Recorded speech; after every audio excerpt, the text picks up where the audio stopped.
Bonjour à toutes, bonjour à tous. Je suis très heureux de vous accueillir cet après-midi, de vous accueillir virtuellement pour cet atelier débat gouvernance, RH, stratégie. Comment faire aboutir sa transformation cloud? Un atelier que nous vous proposons en partenariat avec Microsoft, centré sur l'expérience, sur la stratégie de Radio France. Merci d'avoir accepté notre invitation, Patrick Fassot. Bonjour à tous, merci. Directeur technique et des systèmes d'information de Radio France. Merci d'être notre grand témoin. À vos côtés, Alexandre Vasic. Bonjour. Bonjour. Directeur commercial, secteur public de Microsoft France. Avant de lancer l'échange, un mot sur les règles du jeu, si je puis dire. Vous avez sur la droite de votre écran, de vos tablettes, un onglet chat, un onglet questions. Allez-y, témoignez, posez vos questions. J'essaierai de les relayer tout au long de l'échange. On est là ensemble pendant 3 quarts d'heure. Si je ne peux pas relayer toutes vos questions, on reviendra vers vous de manière individuelle. La transformation numérique s'accélère, le recours au cloud devient une forme d'évidence et même un impératif pour les organisations publiques avec de nouveaux services, accès sécurisé aux environnements de travail à distance, accélération du déploiement de projets structurants, manipulation de grandes quantités de données. Clairement, la séquence que nous vivons est un fort accélérateur, promesse d'origine de résilience, de passage à l'échelle simplifiée, de performance économique, c'est vérifié. Les DSI sont revenus dans le jeu, si je puis dire, des directions métiers. On l'évoquera, Patrick Fassot, face à l'attrait toujours réel de ce qu'on appelle le Shadow IT et l'utilisation de systèmes et de services qui n'ont pas reçu l'approbation du service informatique.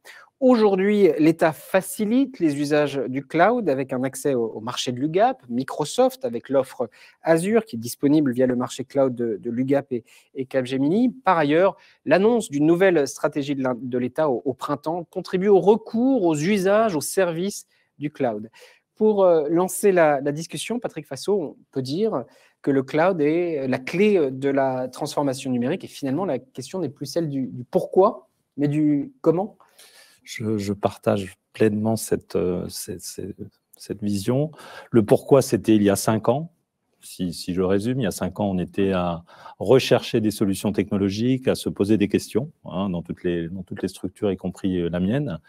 Aujourd'hui, on est dans le comment, puisqu'aujourd'hui, l'offre proposée est très large. Elle permet de répondre à beaucoup d'enjeux, qu'ils soient métiers, qu'ils soient collaboratifs.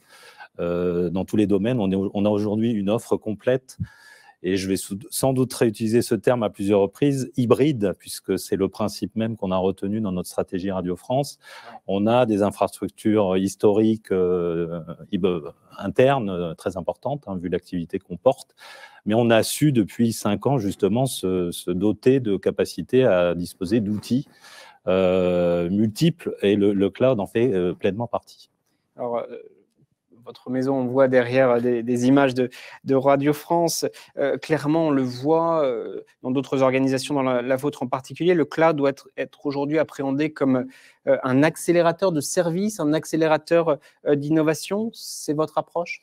Alors, il y a deux axes par rapport à ça. L'accélérateur de services orienté usage utilisateur, évidemment, ça a été une des grandes découverte, on va dire, pour l'ensemble des utilisateurs, y compris le monde technique, autour des outils collaboratifs qu'on a mis en place depuis bien longtemps au sein de Radio France, avec Microsoft notamment.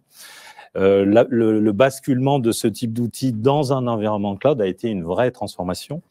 Il a fallu du temps. Il faut se le dire aussi. C'est vrai, j'ai cité une échelle de temps de 5 ans. Je pense que c'est assez raisonnable par rapport à ce qu'on a pu faire chez nous, avec un formidable accélérateur qui est lié évidemment à ce qu'on vient de vivre depuis 18 mois avec la crise Covid, qui nous a permis, sur cet angle-là, usage, de passer au comment et ne plus être dans le pourquoi. Donc pour cet aspect-là. Et après, sur les services de type Azure notamment et autres, qu'on utilise notamment via le contrat UGAP C3 assez régulièrement au sein de Radio France. On a eu aussi cette adhésion justement des équipes techniques qui s'est faite par rapport à cette cette disparition de l'appréhension qu'on peut en avoir. Voilà, parce qu'il faut savoir, je pense que dans beaucoup d'entreprises, le fait d'imaginer virtualiser déjà du contenu, c'était pas évident. Virtualiser du serveur, ça l'était encore moins, y compris pour des personnels issus du monde technique.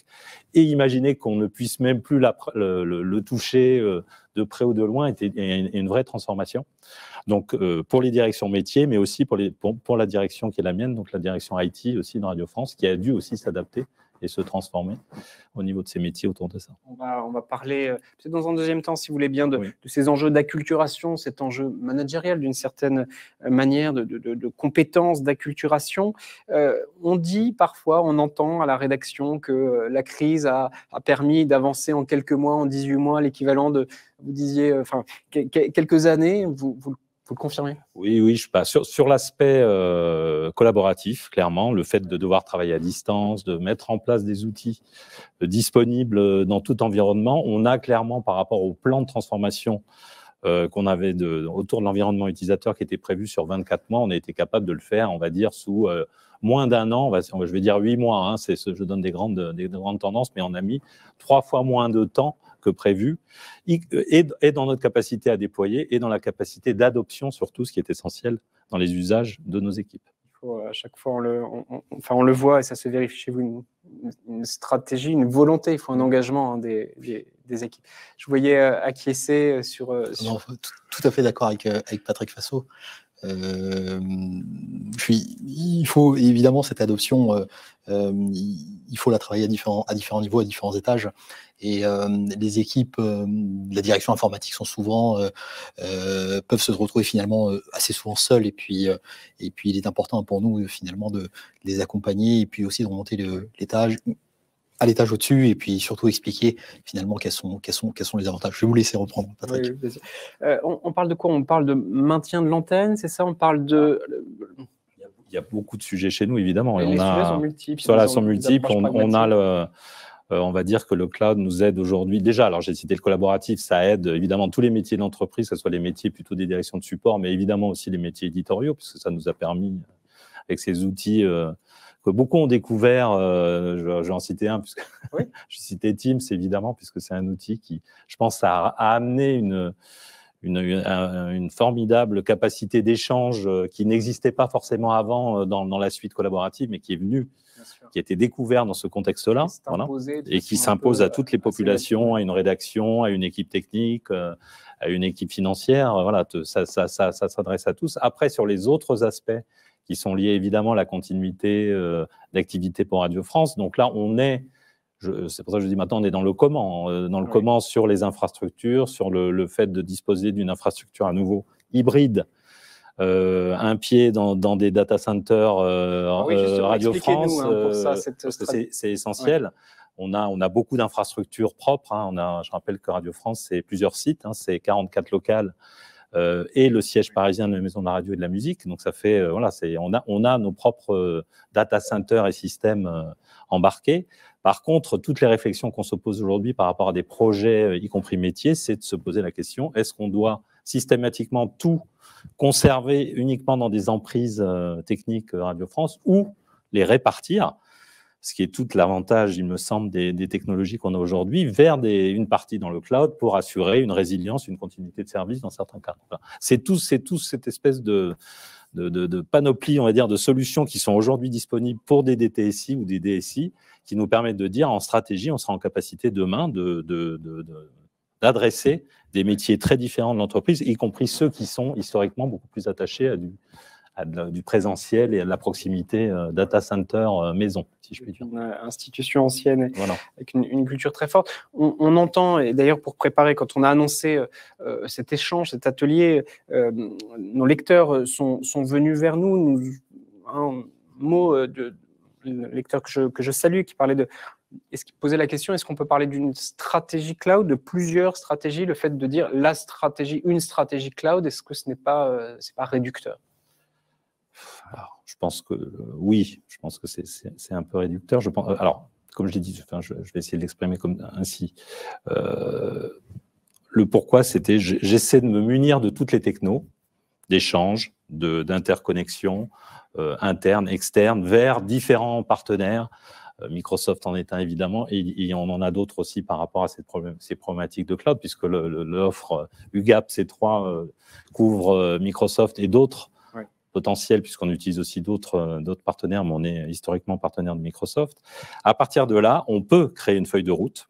Je préfère ce terme-là, une feuille de route qui consiste à dire j'ai des projets technologiques, et lorsque j'initie mon projet technologique d'envergure, je me pose la question de l'hébergement, des infrastructures associées et de la capacité à utiliser une partie d'une solution, un mix de solutions pour répondre à un besoin et un usage. Voilà. Donc ça, c'est la vraie différence pour moi, qui a la maturité qu'on a aujourd'hui, qui nous permet de dire, notamment chez nous, parce qu'on a quand même des projets plutôt pluriannuels sur tous ces sujets très lourds d'infrastructures, de nous inscrire dans des durées plus longues qui correspondent aussi à nos engagements de contrats et d'objectifs et de moyens. Et voilà, une direction technologique dans une entreprise comme Radio France, c'est des investissements sur plusieurs années, sur des grosses infrastructures, sur des gros projets de transformation. Donc on a besoin d'avoir cette feuille de route qu'on construit ou qu'on a construit.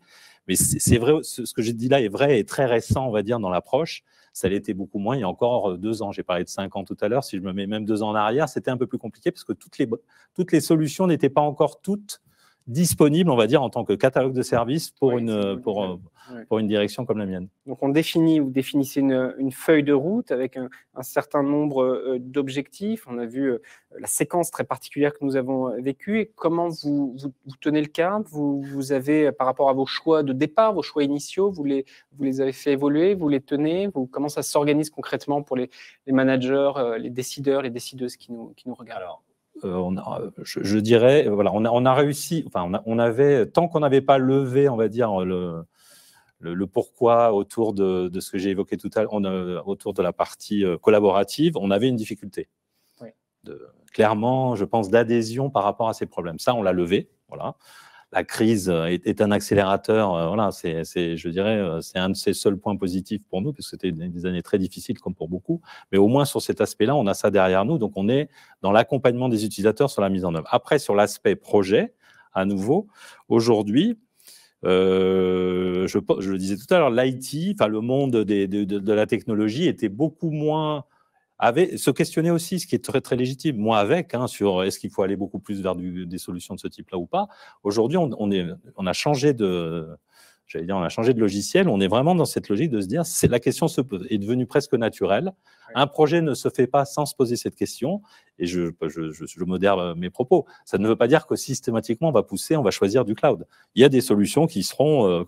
hors cloud complètement parce qu'on va pas y trouver un intérêt, y compris économique peut-être, ou de service. Par contre, on ne peut pas ne pas se poser la question lorsqu'on lance des grands projets d'infrastructure chez nous. En tout cas, c'est comme ça qu'on a construit la gouvernance, notamment au sein de ma direction, autour de ce sujet. Donc, tous mes services qui fassent de l'applicatif ou de l'infrastructure convergent vers cette question-là aujourd'hui. Ouais, je parlais de choix logique, je parlais d'une forme d'impératif. Vous le confirmez en creux. Un mot sur, si vous voulez bien insister, entre les relations, les rapports existants entre direction IT, direction métier, qui ont été... Alors, il y a une évolution. Il y a 2 choses. Il y a une évolution. Donc, sur le collaboratif, voilà, c'est adopté, il n'y a pas de sujet. Par contre, le gros avantage de la panoplie de solutions dont on dispose aujourd'hui, c'est qu'effectivement, on a été aussi poussé par des directions métiers qui nous ont dit il y a des solutions qui existent, prêtes à l'emploi, voilà, complètement hébergées en extérieur. Donc, comment faire pour l'embarquer et l'acculturer au niveau technologique pour éviter ce qu'on dit souvent, le shadow IT, c'est-à-dire des projets qui naissent avec des solutions complètement pré-mâché, on va dire, côté utilisateur, sans que les directions technologiques soient mêlées à ce sujet. Aujourd'hui, justement, ça nous permet d'avoir aussi cette convergence-là et cette cohérence, c'est-à-dire de dire, nous, on est là en tant que direction de service, vous avez trouvé des solutions complètement hébergées qui nécessitent très peu de technologie, on les embarque quand même dans notre écosystème et on vérifie que tout ça s'intègre bien par rapport aux solutions qu'on a retenues. Donc ça, c'est un vrai plus. Je pense qu'il y avait aussi de maturité utilisateur, que certaines directions techniques avaient du mal à accepter. Aujourd'hui, on est en capacité, on se resynchronise par rapport à ça. C'est quand même un vrai plus. avec une accélération. Posez vos questions, onglet chat, onglet questions, je commence à les relayer dans un instant, je vois des questions apparaître. Allez-y, onglet chat, onglet questions, et oui, vous avez insisté sur le choix de cette architecture hybride. Alexandre, vous vouliez... Oui. Je voyais qui était très intéressant. Religieusement, d'abord remercier Patrick Fassou et les équipes de Radio France parce qu'elles nous ont permis de les accompagner sur une partie de leur transformation. Donc il l'a bien dit, hein, tout n'a pas été fait avec Microsoft, mais néanmoins on a pu les accompagner sur une partie. Je suis tout à fait d'accord sur le principe.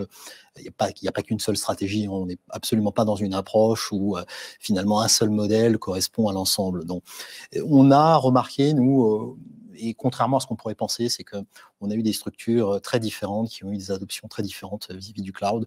Des plus petites structures, typiquement des villes, des conseils départementaux qui se sont adossés et ont commencé à travailler très tôt sur des services cloud. Et puis, évidemment, on basculait avec la crise sur des outils collaboratifs en ligne, notamment Teams.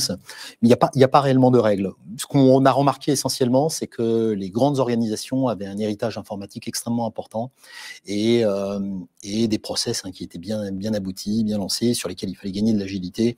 Et là, vous ne pouvez pas arriver et puis finalement tout effacer, appuyer sur un bouton et puis redémarrer. L'approche d'Azure est assez simple. C'est une approche hybride, se veut souple. Donc, on n'est absolument pas en train d'arriver avec un cadre, avec un carré qu'il faut mettre dans un rond. C'est quelque chose qui est agile. Donc, on a, quelles que soient les architectures chez nos clients et les choix qu'ils ont pu faire par le passé, que ce soit de forte présence, on a parlé des 44 locaux quand même côté Radio France, de pouvoir accepter l'existant et de l'absorber. Donc Azure est disponible par exemple avec que ce soit dans des organisations on-prem avec un héritage assez important ou totalement dans le cloud. On a des solutions comme Azure Stack, Azure Arc, Azure for VMware qui nous permettent finalement de venir poser une partie des briques totale ou complète sur des architectures. L'autre point qui nous semble important, c'est notre approche. C'est une approche plutôt par petits pas. Donc, vous ne pouvez pas arriver avec le bulldozer et puis finalement faire table rase de ce qui a été fait. Donc, il faut intégrer les équipes qui ont construit, essayer de voir qu'est-ce qu'on peut optimiser dès le départ. Et c'est une approche qu'on veut assez souple, pas à pas, et puis permettre aussi aux clients d'avoir une certaine réversibilité. Parce que c'est une garantie qui est importante, de pouvoir revenir si finalement ça ne marche pas ou si ça ne correspond pas. Et pour nous, ça nous semble important. On a une fonction qui s'est extrêmement développée chez nous depuis maintenant quelques années. C'est la fonction de Customer Success Manager. Donc, il n'y a pas de terme en français.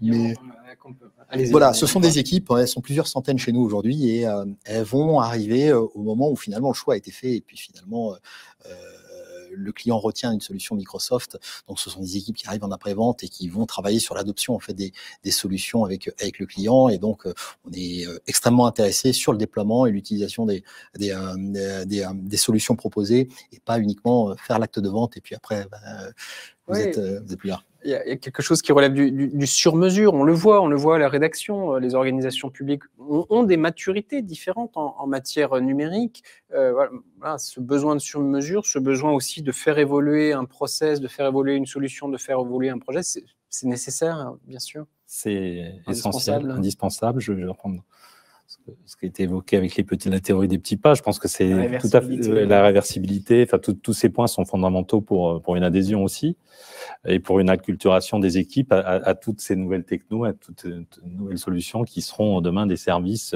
complètement digérés, on va dire, dans l'ADN d'une entreprise. Donc, c'est important, c'est essentiel. Oui, je pense que la démarche, nous, on le fait. On a un comité de pilotage global avec Microsoft sur ce sujet et ça nous permet effectivement d'évoquer des sujets très techniques, parce qu'il y en a aussi, de temps en temps il faut parler technique, et aussi des sujets d'usage, d'opportunités, d'accompagnement. Je pourrais citer, on a eu il y a quelques semaines une difficulté avec une direction chez nous importante, puisqu'on a un grand projet de réhabilitation de la Maison de la Radio et de la Musique, qui est un projet très complexe, qui nécessite une gestion documentaire très particulière.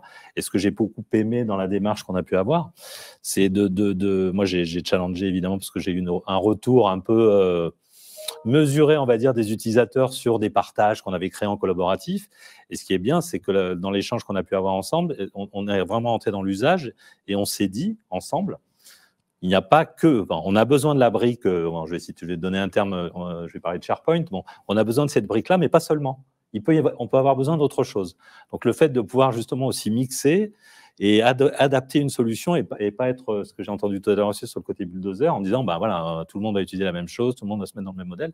Donc, ça, c'est essentiel dans la relation et dans la gouvernance qu'on peut avoir au niveau… c'est ça, c'est important. On va parler d'acculturation, de management, d'accompagnement des équipes, mais un mot, vous avez commencé à l'évoquer sur ces enjeux de gouvernance, une approche basée sur le principe de réalité, vous l'avez dit, une agilité importante, agilité, le passage à l'échelle de manière générale, ça fait partie évidemment de vos process, de votre manière de faire, de manière de piloter ces projets. Voilà, avec l'essentiel dans tout ça, parce qu'on en a peu parlé jusqu'à maintenant, mais je voudrais en parler spécialement.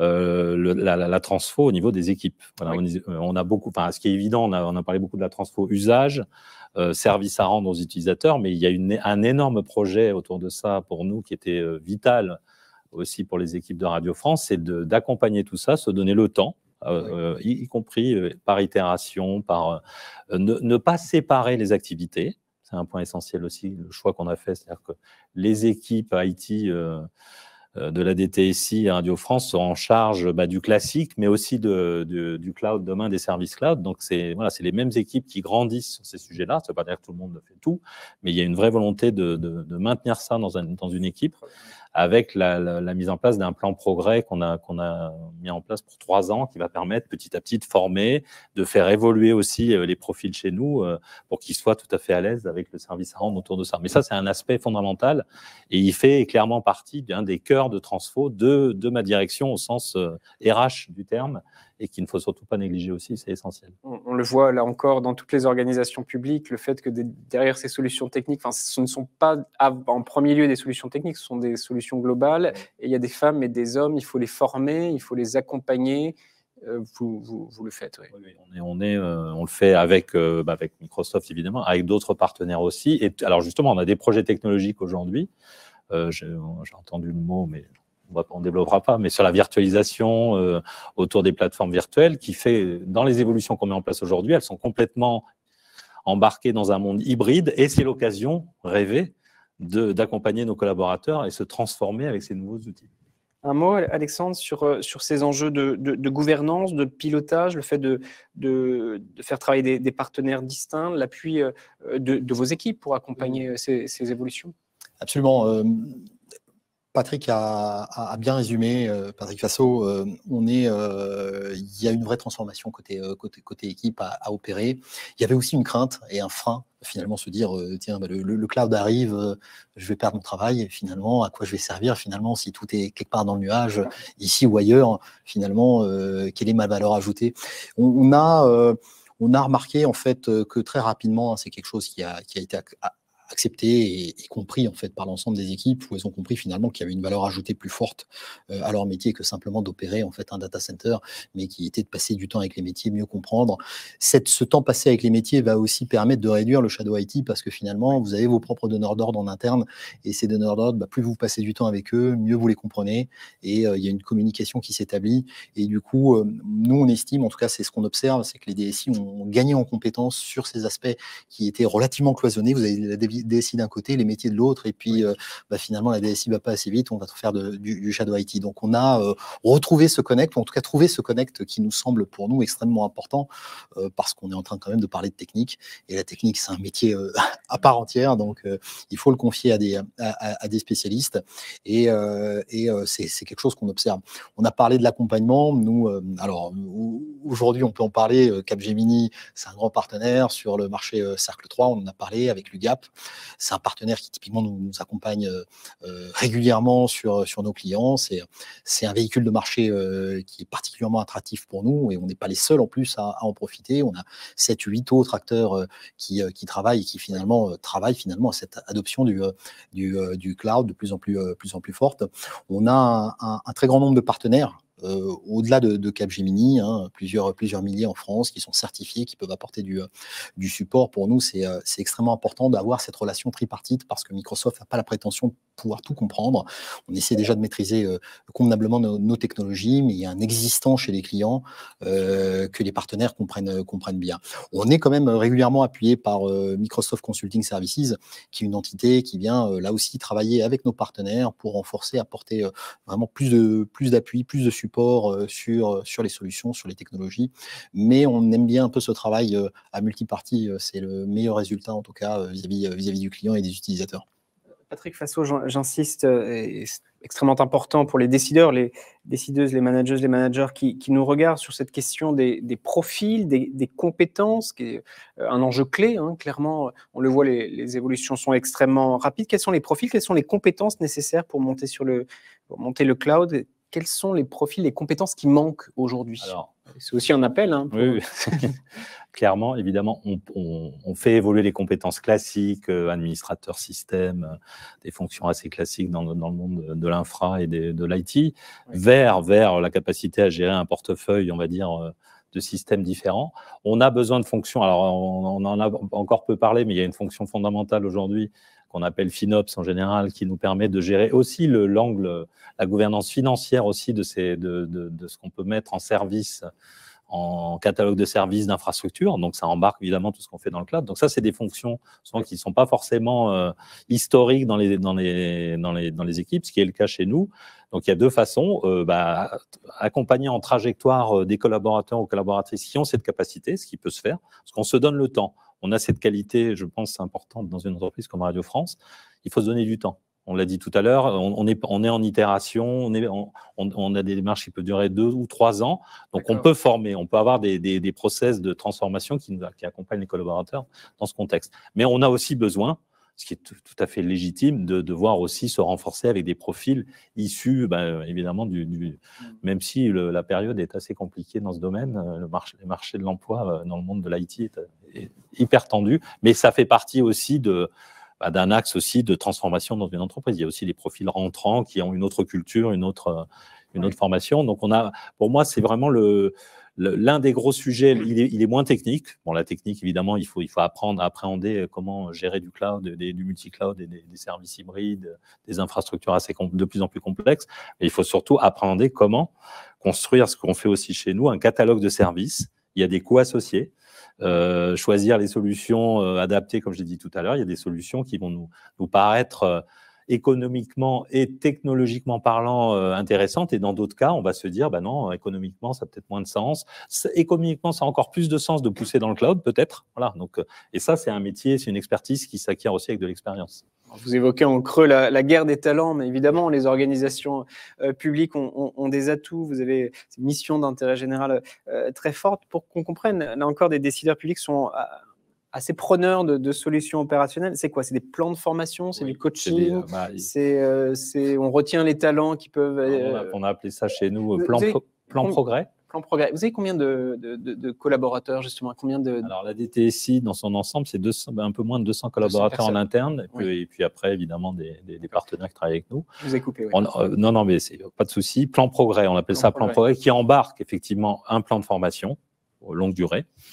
De l'accompagnement aussi, à nouveau, par des profils, Alexandre en a cité tout à l'heure, il y a des expertises, notamment chez Microsoft, avec des partenaires qui viennent aussi nous aider, nous acculturer à ces sujets, et qui permettent de mixer un plan de formation classique, un accompagnement au changement avec ce plan progrès, et puis aussi des évolutions dans les organisations, évidemment. Quand je dis ça, je l'ai dit tout à l'heure, on embarque complètement dans l'ADN chez nous de la DTSI, le cloud, les services cloud, mais on ajuste évidemment l'organisation aussi opérationnelle par rapport à ça, ce qui semble assez évident. Vous voulez rebondir sur vous l'avez dit, hein, l'accompagnement est essentiel, et ça fait partie aussi la montée en compétences, hein, qui est extrêmement important. Une question qui revient dans le chat sur la question du cadre, du périmètre de récente circulaire de la DINUM. Est-ce que sur ces enjeux de souveraineté, vous voulez en dire un mot, Alexandre, Patrick, peut-être. Alors, moi, je peux en dire un mot. Aujourd'hui, j'ai parlé tout à l'heure de la panoplie des services dont on doit disposer. On est dans le comment. Évidemment, pour une partie des activités en tout cas, il est légitime aujourd'hui de se poser la question de la souveraineté. Donc, on est aussi, nous, dans ces questionnements-là par rapport au fait de dire, je précise bien, une partie des activités. Il y a des activités qui sont éligibles à cette problématique et il faut avoir les solutions. Comme je l'ai dit tout à l'heure, on a construit des briques de services avec différents partenaires.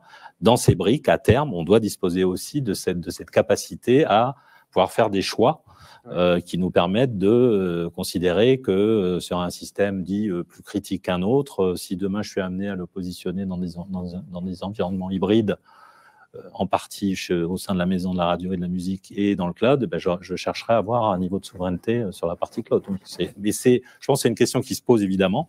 On est dans cette trajectoire-là. J'ai confiance dans le fait qu'on va trouver les solutions et qu'on aura la panoplie, compléter notre panoplie d'outils pour pouvoir répondre à cette problématique de service plus particulière. C'est une question qui revient dans le chat. Je résume cette question parce que vous êtes 3-4 à me la poser. Continuez d'ailleurs. Onglet chat, onglet questions sur ces enjeux de souveraineté. Un mot. Totalement aligné. Moi, je pense de toute façon. C'est que la souveraineté, évidemment, c'est un vrai sujet, c'est un sujet extrêmement important, c'est un sujet sur lequel on travaille beaucoup chez Microsoft, à tel point que quelques jours après l'annonce de la nouvelle doctrine cloud de l'État, on a annoncé Bleu. Et Bleu c'était au printemps, enfin en printemps, c'était en mai dernier, qui est en fait une nouvelle entreprise de droit français montée par Orange et Capgemini, qui sera montée et qui reposera sur les technologies Microsoft. Donc, on pense qu'en fait, notre approche se doit d'être complémentaire. Tout le monde n'est pas éligible à et tout le monde n'est pas contraint par de la souveraineté. Et il faut regarder de toute façon quelles sont les données qui sont manipulées. Vous avez de simples sessions de travail collaboratif ne nécessitent pas forcément tous ces labels. Et sur d'autres sujets, il faut vraiment travailler. Donc, on aime avoir cette approche complète et complémentaire qui consiste à d'un côté avoir le cloud public avec Azure pour tous les processus et tous les besoins qui ne nécessitent pas et qui n'ont pas de contraintes de souveraineté parce que la donnée, c'est une donnée qui ne contient pas d'informations sensibles et qu'on peut travailler sur Azure et puis être conforme aux demandes de l'État qui consiste à mettre en place une plateforme qui va être estampillée cloud de confiance. On l'espère, on va travailler dans ce sens-là et du coup permettre de fournir. Et on pense très bien que nos clients vont avoir peut-être une partie sur Azure, sur certains sujets peut-être moins sensibles en termes de données, et puis une partie qui serait hébergée sur Bleu. Donc on peut proposer un peu ce panachage. De toute façon, on est dans l'approche du multi-cloud, donc c'est tout à fait faisable. On rejoint ce que vous disiez, Patrick, face aux les enjeux hybrides, hein, le mot que vous avez mis en avant. Voilà. Bah c'est clairement, voilà, je pense que à nouveau, l'hybridation, c'est ça aussi, c'est tout ce que j'ai dit sur l'aspect infrastructure interne et cloud, et l'autre dimension, la nouvelle dimension, enfin la dimension évidente qu'Alexandre vient d'évoquer, c'est aussi de pouvoir choisir du cloud public avec un niveau de service adapté, et puis un cloud plus souverain qui nous permettra de sécuriser, de monter en un niveau encore plus élevé au niveau des contraintes qui se posent à beaucoup d'acteurs publics, dont Radio France fait partie. Il y a une question d'une dame, quelle est la couverture fonctionnelle de Bleu? Quel est le calendrier? Bon. Alors, je ne vais pas pouvoir répondre ici, je viens revenir vers cette personne. Il faudra refaire, alors à la fois vous reviendrez vers elle individuellement, et puis il faudra faire d'autres échanges. On le voit, l'actualité est importante. Il y a une vraie actualité sur ce sujet, je peux juste dire ça, parce on fait partie de ceux qui suivent ça de très près au niveau Radio France. Mais c'est intéressant évidemment d'organiser un échange comme celui-là pour nourrir la décision publique, éclairer la décision publique à la fois avec des enjeux de réflexion, de contextualisation et puis des approches très pragmatiques pour celles et ceux qui nous regardent. On voit comment on procède. À la rédaction, je me souviens, il y a quelques années, les approches numériques, c'était souvent des grands projets avec une appréhension très verticale. On voit aujourd'hui que ça s'est complètement inversé et que vous l'avez constaté d'ailleurs, c'est un constat constat que vous partagez il y a 5, peut-être pas 5 ans, mais il y a une dizaine d'années. Alors, on ne va pas les citer, les administrations, les ministères, mais on en a quelques-uns en tête. Ces projets où il fallait avancer coûte que coûte et tenir le calendrier, tout ça complètement révolu, résolu. En grande partie, si. Non, c'est rassurez-moi. Oui, non, c'est fortement révolu. Après, oui, ça change. Je pense que l'IT a changé son approche par rapport à ça. Malgré tout, comme nous faisons de la radio, on a tendance aussi à réaffirmer aussi que pour des projets même complexes, très ambitieux, qui embarquent beaucoup de personnes dans une entreprise, il faut fixer des dates. Oui. Et je vais en prendre. Enfin, nous, c'est devenu un leitmotiv, pas simplement pour les projets radio audiovisuels, c'est le ONER. Donc, on définit un ONER. Donc, le ONER, c'est je passe à l'antenne, je suis en direct. Et voilà. Donc, c'est le fameux logo rouge. Voilà, le fameux logo rouge. Et on l'applique à des projets technologiques pour que tout le monde, à un moment donné, aussi se dise il faut quand même, à un moment, livrer, finaliser et passer ensuite à une étape, parce que c'est aussi la difficulté. Je pense que le mode itératif a beaucoup d'avantages, le mode l'agilité a amené beaucoup de capacité à échanger, à construire des projets beaucoup plus malins et en mettant l'utilisateur au centre de la préoccupation. Malgré tout, il faut qu'ils aient une fin. C'est ma... Il faut tenir un cap, voilà, c'est la feuille de route. Oui, ce sont des objectifs qui peuvent être réévalués en fonction de l'évolution, en fonction de l'actualité, en fonction de vos contraintes, en fonction des problématiques, mais il faut s'y tenir. Et donc, alors chez vous, c'est très intéressant. Le ONER. Quand c'est rouge, voilà. On met ça généralement dans nos plannings de démarrage d'un projet. Là, on en a un qui démarre en ce moment, qui est approché, alors qui est à la radio, mais en tout cas, on dit, il est ONER et on considère qu'il est passé en production, donc on peut passer à la phase suivante. On va vous piquer l'idée. on la reprend, continuer. On arrive le temps passe très très vite. On arrive un peu au terme de nos échanges. Encore une dizaine de minutes. Donc, allez-y, posez vos questions. Peut-être les messages forts. On est suivi. L'État, dans les administrations, on est suivi dans les territoires. Si je résume, on va reprendre quelques points, mais donc cette agilité, cet accompagnement pragmatique, il faut une feuille de route, il faut tenir un cap. Quelques éléments pour celles et ceux qui nous regardent. Je pense que, comme je l'ai dit tout à l'heure, je pense qu'il y a une sérénité au niveau technologique autour de ça aujourd'hui, on l'a dit tout à l'heure, y compris avec ce qu'on a évoqué sur la suite. Donc, c'est plus un sujet. Le sujet, c'est effectivement la feuille de route. Je pense que c'est important de bien savoir aussi ce qu'on a envie de faire avec ces nouvelles solutions. Veiller, il me semble fondamental à embarquer à nouveau, avoir une mixité aussi dans les profils, c'est-à-dire embarquer des collaborateurs, des collaboratrices, des équipes, quand on en a, IT interne sur ces démarches-là. C'est fondamental. Je pense qu'on ne peut pas construire une stratégie moyen-long terme dans le monde public si on n'a pas des relais forts en interne avec des équipes formées, mobilisées sur ces sujets qui portent ça au niveau de IT. Vous l'avez dit aussi, je pense que la verticalité des projets aujourd'hui n'est plus de saison. Donc, imaginez construire ces projets-là sans les utilisateurs, sans les maîtrises d'ouvrage au plus tôt. Après, la techno reste un sujet souverain, si je veux dire, pour les directions technologiques. Mais il faut savoir se dire, nous, on est là pour apporter du service. Et je pense que les services de type cloud ont amené ce boost, si je puis dire, au niveau des équipes techniques. Voilà, il a proposé un modèle différent. Alors, il est différent, donc il faut s'y adapter. Oui. Humainement et technologiquement parlant, mais il faut surtout, il permet d'être beaucoup plus en réponse et en réactivité aussi par rapport à nos utilisateurs. Je prends une ou deux questions. Vous vouliez rebondir, Alexandre? Non, là aussi, on est parfaitement d'accord. On n'a pas forcément répété, mais c'est un point important. Aider les directions informatiques à enlever ce poids. Finalement, la transformation, on a tendance à se tourner systématiquement vers l'informatique. Que fait l'informatique finalement? Et donc, je pense que nous, en tant qu'éditeur et industriel, en tout cas acteur technologique de ce secteur, on doit accompagner finalement nos clients à essayer de permettre l'adoption plus forte, donc évangéliser, former les gens, les accompagner, et pas uniquement les équipes techniques, mais également au-dessus, les décideurs, tous ceux qui finalement à un moment les élus, On a quand même un discours cloud en France qui doit encore être renforcé. Les gens ne comprennent pas forcément l'intérêt. De pédagogie, qui est assez important et qu'on doit faire et que tous les acteurs doivent faire. Donc, d'où l'intérêt finalement d'être à plusieurs sur ce marché, parce que finalement, vous n'êtes pas tout seul isolé à porter ce message. Donc, il y a ce travail, et c'est un travail qui finalement va venir in fine aider les directions informatiques au moment où il faudra prendre des choix et décider, de se dire ok, je sais finalement c'est pas l'informatique dans le nuage, c'est pas on a tout perdu, on n'a pas nos données, on a tout compris. Il y a ce travail de pédagogie. Le ministre l'avait évoqué à un moment où on avait présenté la stratégie, la nouvelle doctrine cloud au centre. Il y a 18 000 agents publics informatiques à former en France. Sur ces 18 000 agents, il y a encore vraisemblablement plusieurs milliers de décideurs au niveau des directions générales des services, au niveau également des élus, qu'il faut accompagner sur ces sujets-là. Donc, c'est des sujets qu'on travaille avec chez Microsoft, avec des partenaires, notamment l'INSEAD, Simplon, des acteurs sur lesquels on est en train de mettre en place des programmes d'accompagnement, comme ce qu'on a fait sur les écoles IA.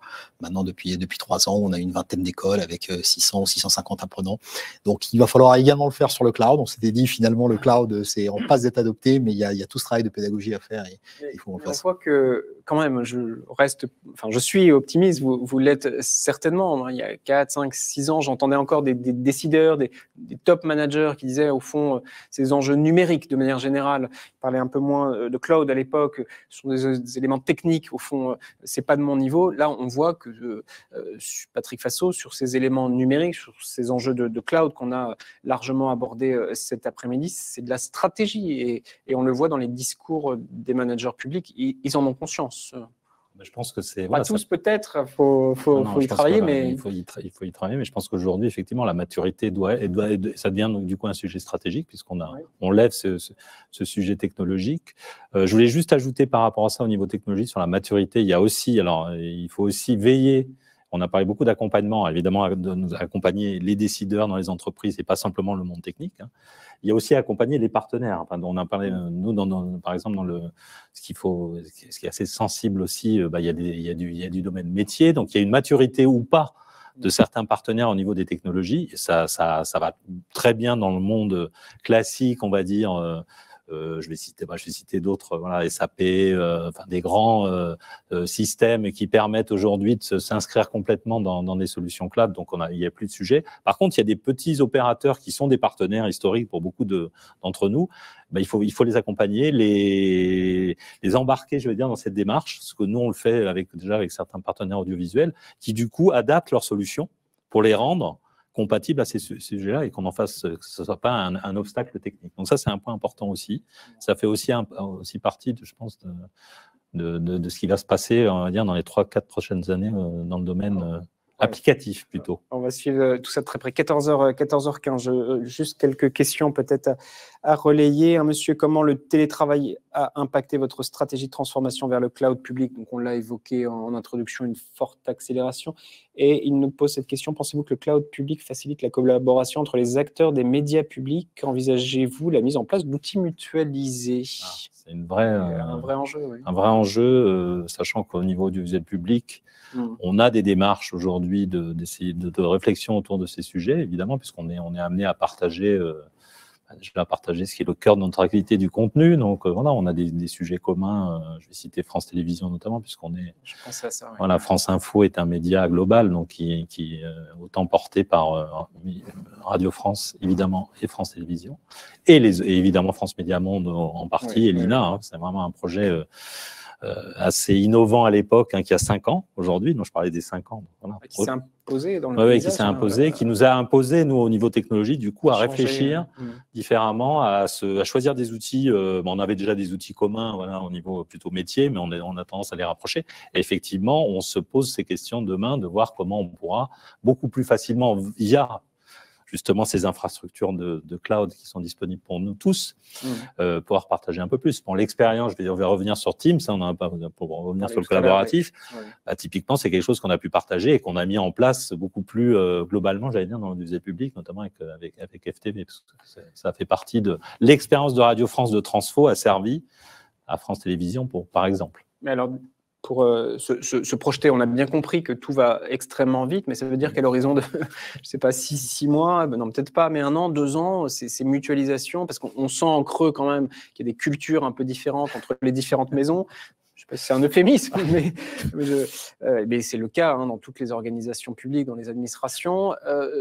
Par le cloud, on contribue à dépasser. Moi, je vais pas. Enfin, déjà, je suis prudent parce que voilà, on est très comment dire, on est très pragmatique. Je vous parlais tout à l'heure, il y a l'opportunisme technologique qui était la base au départ de ce qu'on faisait sur les sujets cloud il y a quelques années. Aujourd'hui, je l'ai dit, je viens de le dire, on peut faire des choix technologiques communs. Oui. Parce que ça paraît du bon sens. Après, il y a des démarches, y compris avec nos partenaires, qui ne sont pas toujours faciles non plus. Je dirais que ça, ce n'est pas simplement Microsoft, mais le fait de pouvoir même contractualiser certaines choses ne se fait pas forcément aussi simplement qu'on peut le penser. Donc voilà, ça fait l'objet, on le fait sur certaines opérations. On lance des appels d'offres communs aujourd'hui, audiovisuel public, sur des sujets technologiques. On a tendance à pousser cette démarche-là. Après, à nouveau, c'est de l'opportunité, c'est de se dire, posons-nous les bonnes questions sur les solutions qu'on retient. Et si ça converge, parce que ça a du sens, on a tendance à être dans cette logique-là. Voilà, on a beaucoup de bienveillance les uns envers les autres et surtout, on partage beaucoup d'expériences depuis 4-5 ans en technologie, puisqu'on a créé aussi en notre sein un club des technologies avec l'ensemble des acteurs IT de ce monde. Voilà. On les invitera à témoigner un prochain échange. Je vois qu'on approche de l'heure d'échange et je me suis engagé à pas être trop long. Évidemment, on pourrait passer des heures ensemble sur ces enjeux, sur ces perspectives, sur ces opportunités, sur la manière aussi de contourner certains freins. Vous l'avez évoqué en creux, comment on acculture, comment on accompagne et comment on implique aussi le top management. Vous l'avez très bien dit. Je n'ai pas pu relayer toutes vos questions. On reviendra vers vous de manière individuelle. Merci d'avoir témoigné. Merci d'avoir relayé vos interrogations.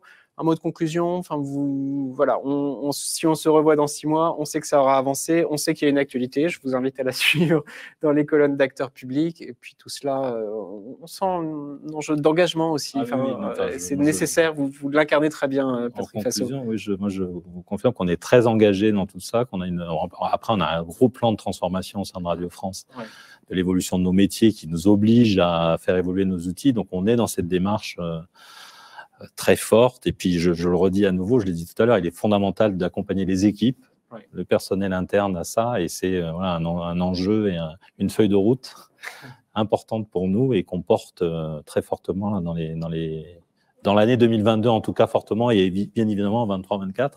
Et avec en perspective des nouvelles solutions. On a parlé de Bleu tout à l'heure, qui fait aussi partie des objectifs qu'on partage. Voilà, avec intérêt. Une feuille de route, mais avec des objectifs, on les a dit, une feuille de route et des accompagnements très, très pragmatiques, très, très pratiques.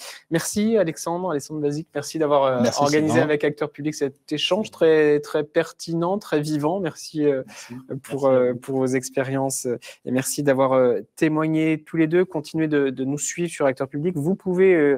vous toutes et tous, si vous avez pris en route ou si vous n'avez pas pu suivre dans son intégralité cet échange, pouvoir le revisionner dans un instant, le lien sera disponible. Vous pouvez aussi, pour celles et ceux que vous connaissez, envoyer ce lien. Le sujet est passionnant. Merci beaucoup, je vous dis à très bientôt.